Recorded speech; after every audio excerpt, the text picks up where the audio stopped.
టైంలో మేము అందరం స్టడీ హాల్లో ఉన్నప్పుడు మా తోటి ఆస్పిరెంట్ ఒక అబ్బాయి ఒక చోట కూర్చొని, నేను నా ఫ్రెండ్ అసలు ఎందుకు ఏడుస్తున్నాడని చెప్పి తను వెళ్ళి అడిగినప్పుడు సార్ తనకి ఇంకా మెయిన్స్ ఎగ్జామినేషన్ 15 డేసే ఉంది ఆ టైంలో.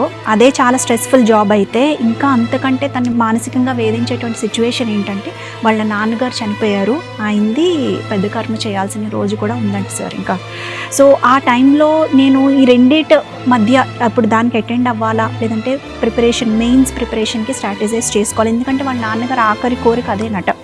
సో దేనికి నేను వెయిటేజ్ ఎక్కువ ఇవ్వాలో అర్థం కావడం లేదు. కానీ నాకైతే మా నాన్నగారు ఆఖరి కోరిక తీర్చాలని ఉంది కాబట్టి నేను ఎక్కువ వెయిటేజ్ దీనికే ఇచ్చుకొని అక్కడ తక్కువ అంటే వెళ్తాను, ఓన్లీ నా ప్రెజెన్స్ మాత్రమే ఉండేలా చూసుకుంటాను, ఆయన కోరిక తీర్చడం ఇంపార్టెంట్ అని తను అన్నప్పుడు నిజంగా మేమిద్దరం అయితే చాలా కదిలింపబడ్డాం సార్.